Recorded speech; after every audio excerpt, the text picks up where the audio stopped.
จั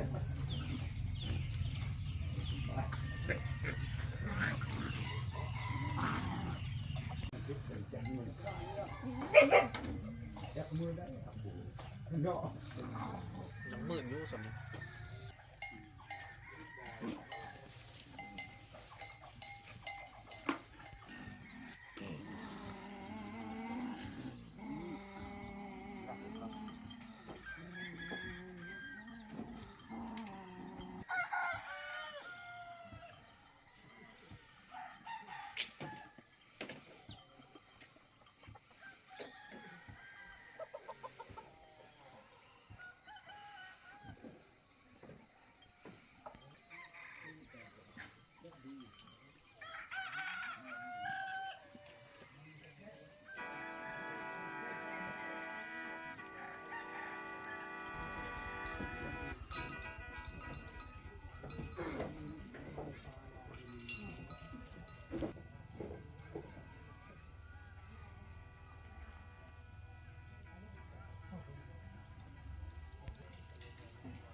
เพิ่นอยู่ก็บ่มีเฮา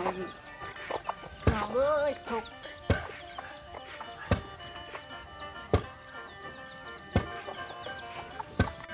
ทักทายสบายดีกับบรรยากาศยามเช้าพี่น้องก็ตอนนี้เดี๋ยวบันทึกคำจะเอาภาพบรรยากาศวิถีชีวิตของพี่น้องชาวบ้านห้วยแฮดพี่น้องโอ้ยตื่นแต่ดึกก็ได้ยินเสียงตามเข้าปุ่มปั๊มอยู่เด้อโอ้คือว่ายังเห็นแต่เจ้านี่เนาะตามปุ๊บปั๊บอย่างนี้เนาะกันแต่เฮานี่แหละเฮานี่ทุกนี่เฮาได้ชีแล้วกระเจ้าแล้วมีหงสีแบบใส่น้ำมันเปล่าเนาะว้าการใส่แรงงานมีแต่ไม่ยิ่งเนาะต่ำเนาะเอาอย่างว่าฉันได้หงสีนี่ก็ลุดพ่อนเวียกไม่ยิ่งหลายเติบเนาะเลยเนาะได้ชี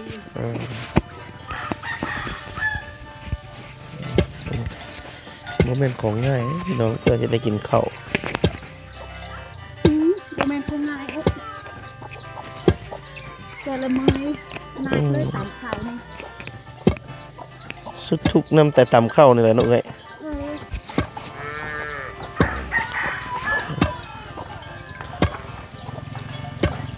สลายตามที่บ่เตียงเห็นก็มีแต่ผู้หญิงอีหลีนะพี่น้องอยู่ใส่เฮือนเจ้าเอ้ย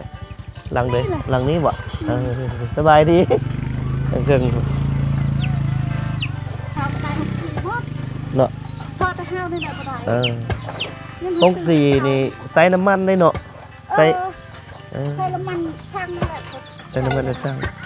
เครื่องนึงหลายปานใดหงสีสลายเขาจะซื้อหลายได้หมดเลยเครื่องนึงจักล้านหงสีนี่เขาซื้อจักล้านชีใช้น้ำมันช่างนี่ก็4 ล้าน 4 ล้าน4 ล้านก็ 4 ล้านก็บ่ได้เลย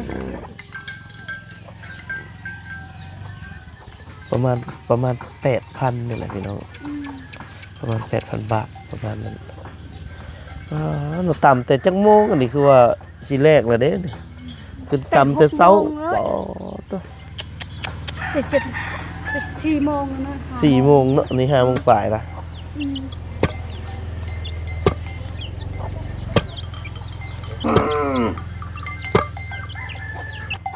มายังงูอยู่เลยเนาะวนอยู่งัวนี่งูความขนาดบรรยากาศพี่น้องในช่วงยามเช้าๆก็คือประมาณนี้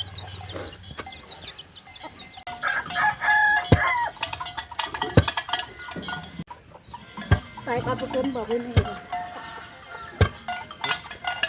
ขึ้นบ้านคุณน่ะขึ้นบ้านพระคุณมื้อนี้ลงอยู่ที่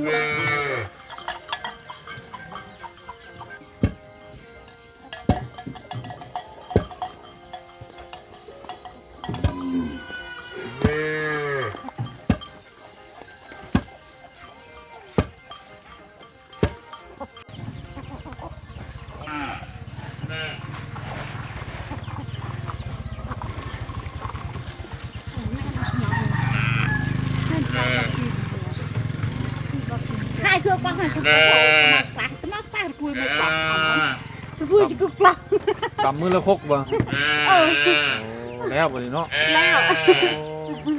หมอดมันหมูก็มาเข้ากันนี่หมูเจ้าบ่นี่หมูเพิ่นน่ะเนาะ3ตัว สีสันอะไรนี่ สีสันของการตำเข้า ไอ้งัวน้อยสงสัยหลงแม่แล้วจังมาห้องมอเย็นปีหน้าจังซื้อเนาะ ได้เงินแล้วก็ซื้อห้องสีเพิ่นเนาะซื้อห้องสีแล้วเมียก็สบายแล้ววันนี้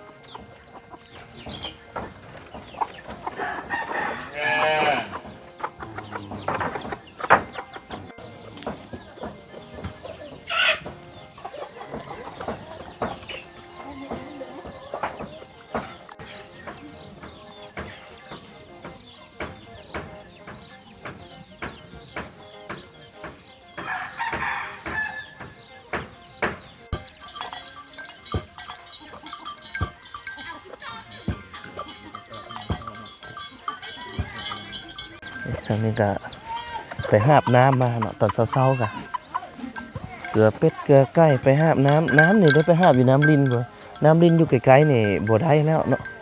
ยังแต่จุดเดียวได้ไปหาบไก่แล้วเนาะน้ำกะน้ำตัวนี้ผมบ่มาแม่นบ่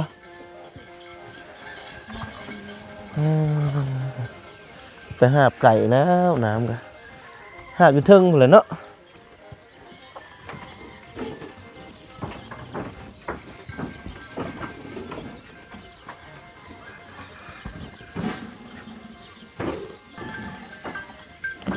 โอ้อยู่ใกล้ๆนี่ก็มีพี่น้องนี่เด้จุดที่เพิ่นหาบน้ำก็ได้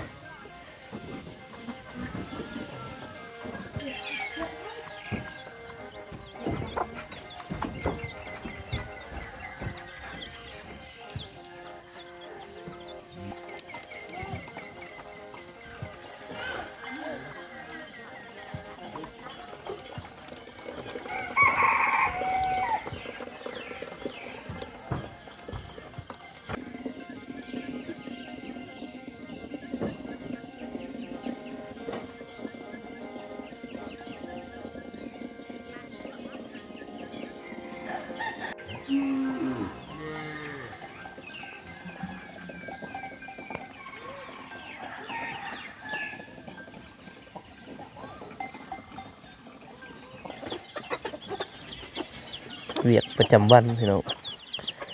หาบน้ำตำข้าวเกลือไก่ถือว่าจะเป็นพื้นฐานวิถีชีวิตแท้ๆคือบ่เตียงเราเลยพี่น้อง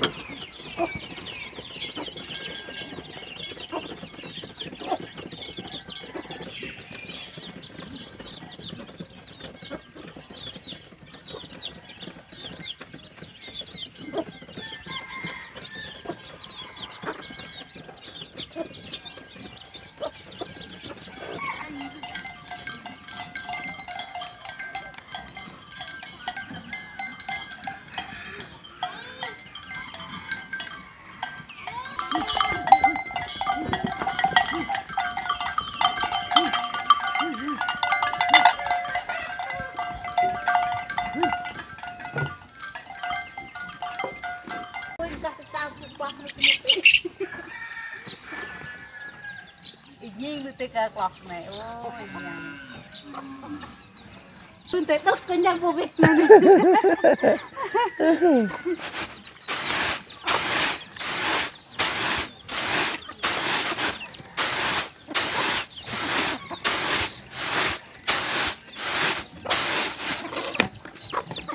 เดี๋ยวพาเราไปทางนี้มึงอีกจังหน่อยหนึ่งพี่น้องกับบรรยากาศในช่วงยามเช้าๆแบบสิถือว่าการมาในครั้งนี้นี่ก็ได้เก็บเอาภาพบรรยากาศวิถีชีวิตของพี่น้องชาวบ้านห้วยแหบซึ่งเป็นหมู่บ้านที่ห่างไกลและก็ลึกที่สุดเนาะมีความสงบที่สุดละอยู่ในขอบเขตบริเวณนี้แล้วก็อีกอย่างวิถีชีวิตของพี่น้องชาวบ้านห้วยแหบนี่มีความสงบแล้วก็เป็นวิถีที่พื้นฐานหลายเนาะซึ่งหาเบิ่งหาชมได้ยากแฮงคือเราเห็นกิจกรรมโดยทั่วไปของชาวบ้านนั่นแหละพี่น้องตื่นมากก็ยังตักน้ำตำข้าวหาบล้างถ้วยแต่งกินแบบนี้นะ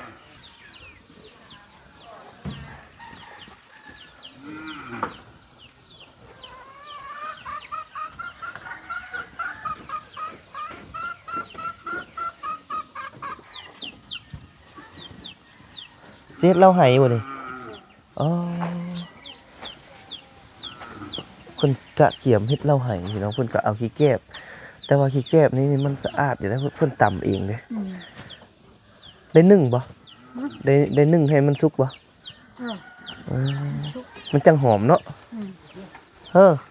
เพิ่นกำลังยัดเล่าไห้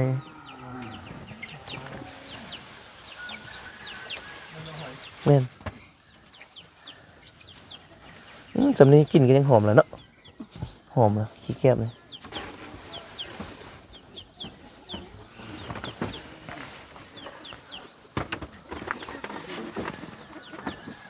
ขบวนการผลิตเหล้ากินหอมตัวๆเลย กินหอมมาเลยแปลงไว้เลยพี่เนาะจะเฮ็ดขายบ่ เฮ็ดขายน้ำบ่ ใช่ ผมโคตร ต้นนุก ผมโคตรเล่าเลยเนาะ ใส่อันนี้ขึงออกเนาะ เอาทำไปเกลือ ขึงเอาห้ามไปเกลือตะหมู แล้วก็ขี้แก้บนี่ก็เอามาไว้เฮ็ดแล้วให้ได้ประโยชน์หลายเนาะ เนี่ยไข่น้อยเนี่ยมันเป็นยักษ์ไข่น้อยนี่เนาะ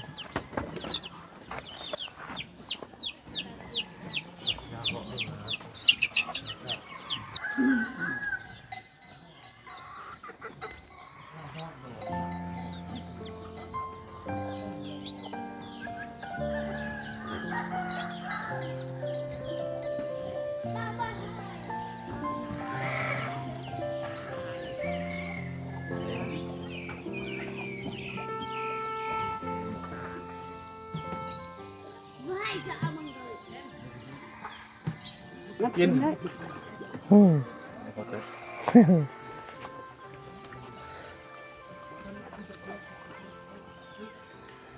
đất đây là cứ đi đất cái tục này น้ำริมมาแต่ถึงชูไม่ยังน้ำกับบาดมาบาดโบมาเนาะน้ำกับ มันลายบอล ขาด คาดแล้วเขาจะลายบอลไข่ โอ้เพิ่นเฮ็ดก๊อกไปหลายแยกเลย มันระบบพอเนาะ มันละไปพุ่นแน่มาพี่แน่ โอ้ นะ เพื่อสิออก ทางพุ่นปิดมากับมาพี่ ทางพี่ปิดมากับไปพุ่นเหมือนกัน ได้ท่าอยู่สิแล้วเนาะ เลยค่ะ ยังอันนึงบ่ ra đến đây vậy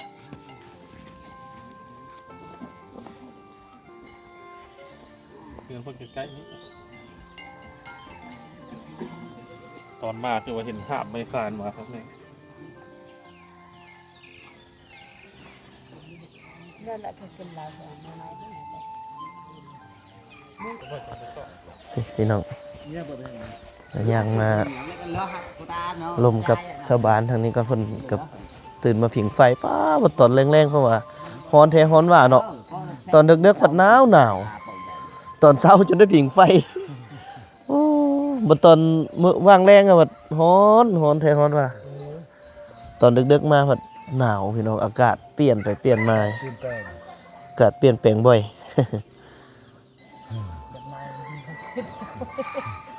แบบโอ้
เดี๋ยวย่างกลับคืนในช่วงยามเช้าๆพี่น้อง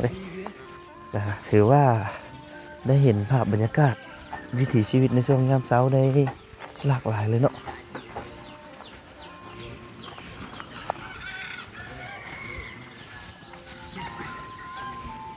พวกเราจะพักอยู่หมู่บ้านแห่งนี้เนี่ยประมาณ2 คืนเพื่อที่จะติดตามการใช้ชีวิตของชาวบ้านอยู่ในขอบเขตแห่งนี้พี่น้อง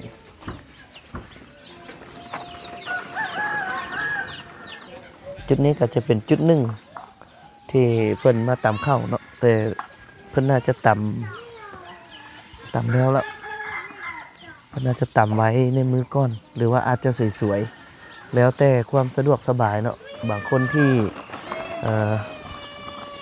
เขาเจ้ามีเวียกมีงานไปหลายบ่อนเขาเจ้าก็จะตำไว้ให้มันคุ้ม2 มื้อสินะบางคนก็จะตำมื้อต่อมื้อตำทุกมื้อนะพี่น้องแต่ว่าได้ตำน้อยแต่ได้ตำทุกมื้อแต่บางคนก็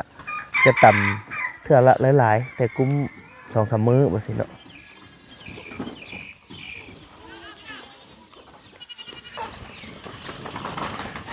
โอ้รถบักอายคักแทะพุ่นน่ะโอ้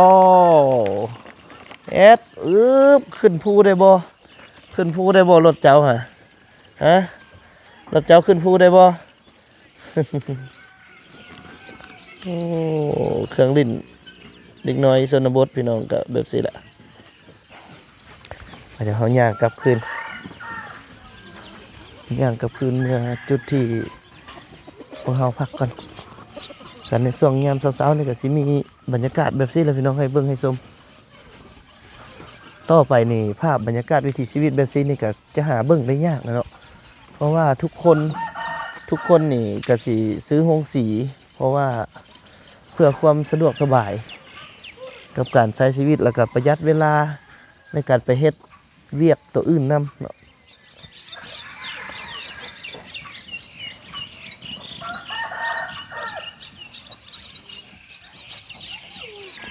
โอ้เสียงตัวนกพุ่นนะพี่น้องอยู่กงมะพร้าวค่ะห้องจี๊กจากขนาดเลย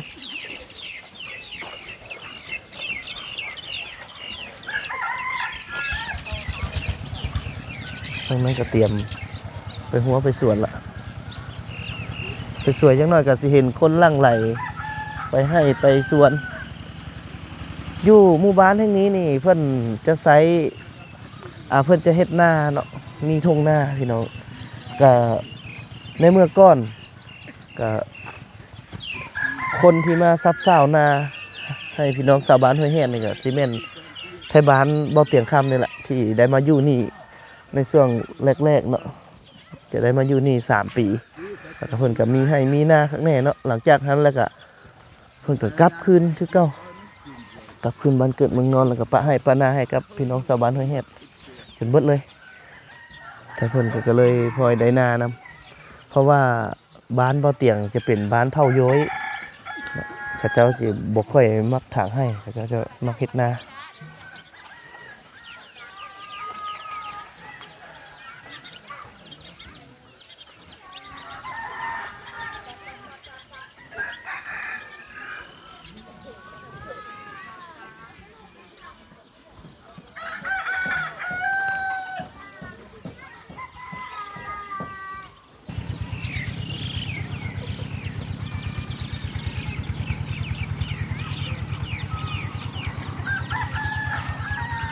เดี๋ยวบ่เตียงสิพาย่างไปเบิ่ง ทงไห้ทงนาเนาะ เอาขวดนึงพอ โอ้ยเมื่อคืนนี้ยังบ่พออยู่เนาะ เดี๋ยวมื้อแรงเอาตื้มอีกจัก2 ขวดซะ อ๋อขวดนึงพอ อ้อยก่อนเนาะอ้อยก่อนเดี๋ยวพาไปเบิ่งไห้นาทางพี่น้องเอ้ยไห้นาเพิ่นจะอยู่ทางนี้เนาะตามภาพมุมสูงที่บ่ตังคำบินให้พี่น้องได้เบิ่งก็จะได้เห็นภาพทงไห้ทงนาทางนี้เนาะ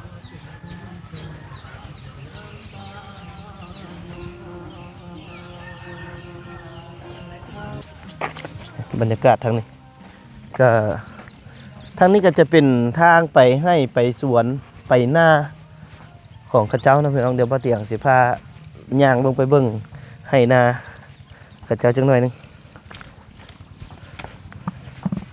บรรยากาศสุดยอดเลยตอนเช้าก็สิมีหมอกเนาะแต่ว่าตอนแรงนี่ร้อนแห้งขนาดเลยตอนแรง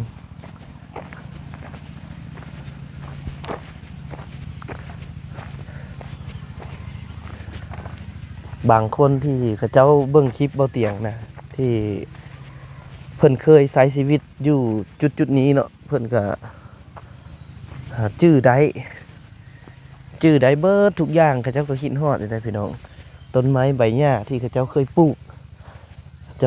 เคยฝังเคยซับเซาดินให้ดินสวนดินนาอยู่นี่เขาเจ้าก็จื้อได้จนเบิดเนาะตามภาพมุมสูงนี่ทางทิศใต้เนาะจะเป็นหน้าทิศเหนือกับสิมีภูเขาทิศตะวันออกกับสิมีภูเขาตะวันตกกับมีภูเขาหินปูนอ้อมรอบเลยบรรยากาศสุดยอดเลย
เดี๋ยวเรามาเบิ่งทางนี้อีกจักหน่อยหนึงโซนทางนี้นี่ก็คือว่าเป็นโซนหนึ่งที่เห็นวิถีชีวิตที่เรียบง่ายหลายรูปหลายแบบหลายมุมเลยพี่น้อง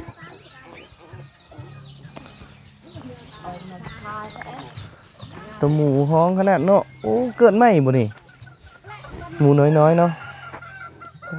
ยังน้อยๆอยู่พี่น้องเนี่ย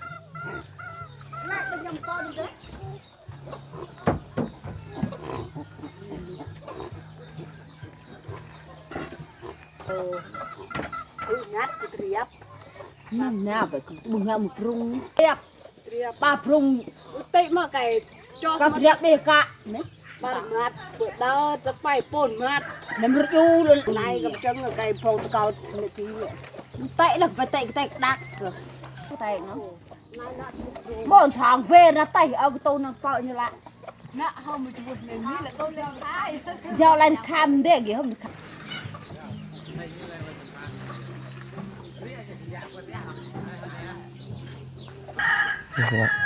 เดี๋ยวมาทางนี้หน่อยหนึ่งจุดนี้ก็จะเป็นจุดน้ำลินอีกจุดหนึ่งที่เพิ่นต่อมาให้แต่บอกว่าในช่วงนี้นี่น้ำยังมาอยู่จุดนี้นี่เพิ่นเทให้ข้างแน่ได้จุดนี้น่าจะน้ำไหลอยู่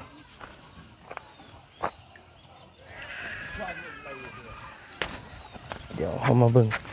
กอกน้ำกันกันโอ้น้ำคือว่าอยู่จุดนี้น้ำน่าจะบกขาดเนาะน้ำน่าจะบกขาดมันขาดเป็นบางบ่อเนาะบ่อนี้บกขาดจักเทื่อเนาะบ่อน้ำนี่บ่แม่นก็ขาดอยู่บางขาดอยู่เนาะทางพุ่นนี่ขาดเลยทางพุ่นส่วนบ้านมึงนะตอนเช้านี่ทางนี้น่าจะต่ำมันต่ำลงมาหลายมันก็เลย มีน้ำใสเนาะน้ำลิน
พี่น้องเอกาถือว่าในการเลาะเยี่ยมยามเบิ่งบรรยากาศวิถีชีวิตในช่วงยามเช้าๆบ่เตียงข้ามกะเอามาให้เบิ่งได้ซ้ำนี้ก่อนเนาะพี่น้องเนาะก็ถือว่าสรุปโดยย่อๆก็คือตื่นเช้ามานี่เขาเจ้าจะแบ่งเวียกกันโดยเฉพาะแม่นส่วนใหญ่แม่นเป็นเวียกของลูกไผ่เนาะถ้าเฮือนใดที่มีลูกชายหลายลูกไผ่มาอยู่นำกะแม่ก็สิสบายเนาะถ้าว่าเฮือนใดที่มีลูกสาวหลายก็เวลาที่แต่งดองแล้วไปอยู่เฮือนปู่เฮือนย่าเบิดก็แม่ก็สิเป็นเวียกนักหลายเติบเนาะซึ่งเวียกนั้นก็คือตำข้าวเนาะพี่น้องเนาะตำข้าวนี่เป็นเวียกของผู้หญิงเฉพาะเลยมีแต่ผู้หญิงตำเนาะตื่นสมาบ่เตียงคำเลาะเบิ่งนี่เห็นแต่ผู้หญิงที่เพิ่นตำข้าวตั้งแต่ดึกๆตั้งแต่เช้าๆเนาะตำข้าวหาบน้ำอหย่างต่างๆเห็นนี่เป็นเวียกผู้หญิงจะเบิดเนาะพี่น้องก็เวียกหลักๆของเพิ่นในตอนเช้าๆเพิ่นก็ตำข้าวกับหาบน้ำแล้วก็จำนวนหนึงก็แต่งอยู่ครัวกินเกลือเป็ดเกลือไก่จำนวนนี้แหละพี่น้องก่อนที่จะออกเดินทางในช่วงยามสวยๆที่จะไปให้ไปสวนเพิ่นเนาะจำนวนหนึงก็สิอยู่บ้านจำนวนหนึงก็ไปให้ไปสวนน้องบ่เตียครับก็สิได้เอาภาพบรรยากาศมาให้พี่ให้น้องได้เบิ่งเพียงส่ำนี้ก่อนเนาะเอาไว้ EP ต่อไปว่าบ่เตียงจะเอาหยังมาให้พี่น้องได้เบิ่งได้ก็รอติดตามเบิ่งใน EP ต่อไปสำหรับ EP นี้ขอกล่าวความสบายดีแล้วกัน